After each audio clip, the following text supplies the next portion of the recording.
बिस्मिल्लाहिर्रहमानिर्रहीम। अस्सलामु अलैकुम डियर व्यूवर्स। आज की इस वीडियो में हम कुछ बेसिक टर्म्स के हवाले से डिस्कस करेंगे।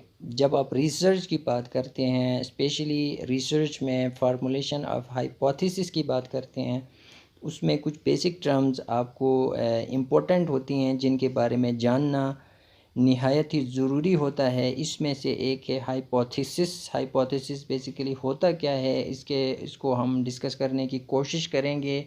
देन हाइपोथेसिस के अंदर कुछ बेसिक टर्म्स होती हैं, दो बेसिक टर्म्स, जिसमें एक डिडक्टिव एंड इंडक्टिव रीजनिंग, ये भी इम्पोर्टेंट होता है, इसको आपने समझना।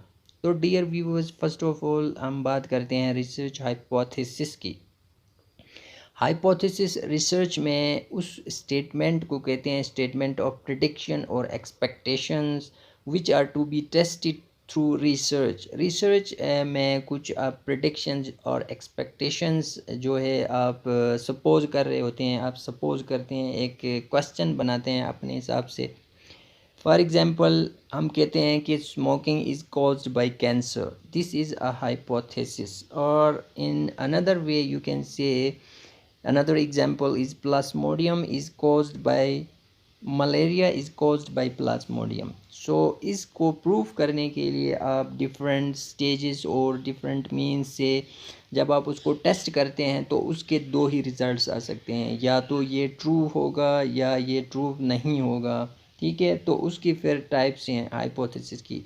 तो हाइपोथेसिस आई थिंक आपको क्लियर हुआ होगा। बेसिकली ये एक स्टेटमेंट होता है प्रिडिक्शन और एक्सपेक्टेशंस के, या एजम्पशन करते हैं, आप एजम्पशन करते हैं कि इस वजह से ये होगा, ये डिजीज़ जो है इसकी वजह से कॉज होगी। ठीक है, आपने एजम्पशन करना है, आपने सपोज करना है। तो बेसिकली रिसर्च हाइपोथेसिस में आप एजम्पशन करते हैं, आप प्रिडिक्ट करते हैं उस स्टेटमेंट को, फिर उसको प्रूव करने की कोशिश करते हैं। तो कोई भी आप स्टेटमेंट बनाते हैं या जो एजम्पशन आप करते हैं, उसको जब आप प्रूव करने की कोशिश करते हैं तो उसके दो ही रिज़ल्ट्स आ सकते हैं। या तो वो ट्रू होगा जो आपने कहा था, जो आपने स्टेटमेंट बनाया था, जो आपने प्रिडिक्ट किया था, या आपने जो एक्सपेक्ट किया था कि ये सही है या गलत है, तो इसके दो ही रिज़ल्ट्स आ सकते हैं। तो रिसर्च की लैंग्वेज में एक को नल हाइपोथेसिस कहा जाता है और दूसरे को अल्टरनेटिव हाइपोथेसिस। तो नल हाइपोथेसिस की हम बात करते हैं। Null null means null and void, no nothing.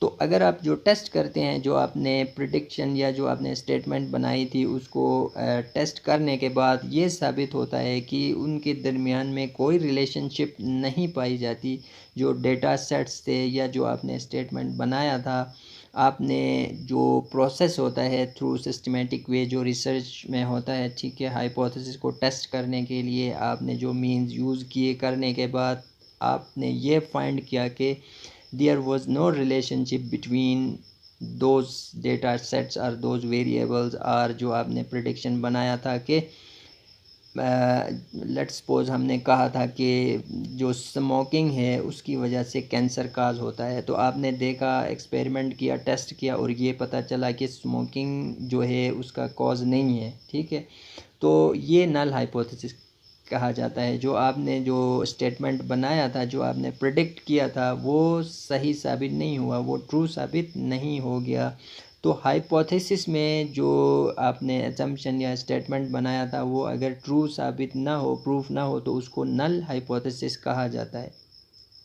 उसको सिंपली एन स्मॉल ओ लिखते हैं और एन स्मॉल एन भी लिखा जाता है। Null hypothesis are nothing. Okay, next one is the alternative hypothesis. Alternative hypothesis जो आपने स्टेटमेंट बनाया था या जो आपने प्रिडिक्ट किया था, अगर उनके दरमियान में रिलेशनशिप पाया जाता है, या जो आपने जो स्टेटमेंट बनाया था वो टेस्ट करने के बाद ये साबित हो जाता है कि आपने ये फाइंड किया कि ट्रूली जो है स्मोकिंग कैंसर जो है स्मोकिंग की वजह से होती है, टेस्ट करने के बाद ये प्रूफ हो गया, तो it means it is alternative hypothesis. In other words, आपका जो हाइपोथेसिस है वो ट्रू साबित हुआ, उसको ट्रू हाइपोथेसिस भी कहा जाता है। तो जब आप टेस्ट करेंगे तो जो डेटा सेट्स हैं उनके दरमियान में रिलेशनशिप पाया जाएगा, या जो टू वेरिएबल्स थे या टू डेटा सेट्स थे, तो उसको हम कहेंगे ट्रू हाइपोथेसिस और अल्टरनेटिव हाइपोथेसिस, और उसको सिंपली एन कैप्स में और एन ए जो है स्मॉल में लिखा जाता है। इसी तरह जब हम हाइपोथेसिस की बात करते हैं तो उसमें कुछ और टर्म्स भी यूज़ होती हैं। दो इम्पॉर्टेंट टर्म्स हैं, एक है डिडक्टिव और next one is inductive. Deductive reasoning basically ये स्टार्ट होती है, ये हाइपोथेसिस में यूज़ होती है सिर्फ ये डिडक्टिव और इंडक्टिव। डिडक्टिव रीजनिंग स्टार्ट होगी एक स्टेटमेंट से और हाइपोथेसिस से, एंड देन उसको टेस्ट किया जाएगा, और टेस्ट करने के बाद ये प्रूफ करने के लिए कि वेदर इट इज़ ट्रू और not through observation. In other words deductive reasoning को आप ओल्ड रिसर्च भी कह सकते हैं। ऑलरेडी जो रिसर्च हो चुका है उसको आप प्रूफ करने के लिए जो भी मीन्स यूज़ करते हैं थ्रू स्पेसिफिक या सर्टेन स्टेप्स, जो भी रिसर्च में स्टेप्स होते हैं उसको डिडक्टिव रीजनिंग कहा जाता है। इन डिडक्टिव रीजनिंग तो जैसे मैंने कहा था कि ऑलरेडी कोई थ्योरी है या जो रिसर्च है उसको प्रूफ करते हैं ओल्ड रिसर्च को, तो उसको डिडक्टिव रीजनिंग कहा जाता है। तो ये थ्योरी से स्टार्ट होगा, ज़ाहिर है थ्योरी ऑलरेडी कोई बनी होगी किसी की थ्योरी, उसको प्रूफ करने के लिए आपने फिर जो है हाइपोथेसिस बनाना है, आपने अपना एक स्टेटमेंट प्रेडिक्शन और एजम्पशंस बनाने हैं, फिर उसको ऑब्जर्वेशंस के थ्रू उसको कंफर्म करना है। तो this is the deductive reasoning. Deductive means old research या ऑलरेडी कोई थ्योरी है उसको आप प्रूव करने जा रहे हैं, that is the deductive reasoning.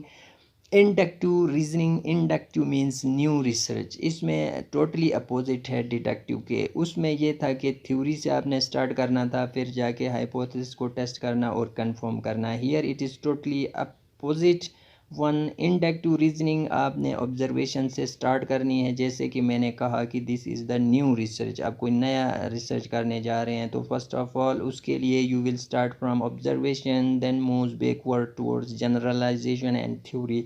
So this is totally opposite of deductive. You have to start from observation, then pattern, tentative hypothesis, and then theory. So basic difference deductive और inductive में ये है कि deductive start होगा theory से and inductive start होगा observation से। In other words deductive is the old research, already there is a theory, you have to prove through observation and confirmation. On the other hand inductive reasoning is the new research, आपको new observation करनी है, फिर एक pattern के बाद tentative hypothesis बनानी है, फिर जो है आपने थ्योरी को जो है प्रूव करना है। तो डियर व्यूअर्स, ये कुछ बेसिक टर्म्स थी आज के इस लेक्चर में। हाइपोथेसिस क्या होता है, फिर उसके जो टाइप्स हैं, नल एंड अल्टरनेटिव हाइपोथेसिस, फिर हाइपोथेसिस के अंदर डिडक्टिव और इंडक्टिव रीजनिंग। आई होप कि ये जो आज के जो कुछ बेसिक टर्म्स हैं जो कि रिसर्च में यूज़ होती हैं आपके लिए फ्रूटफुल साबित होंगे। Thank you for watching.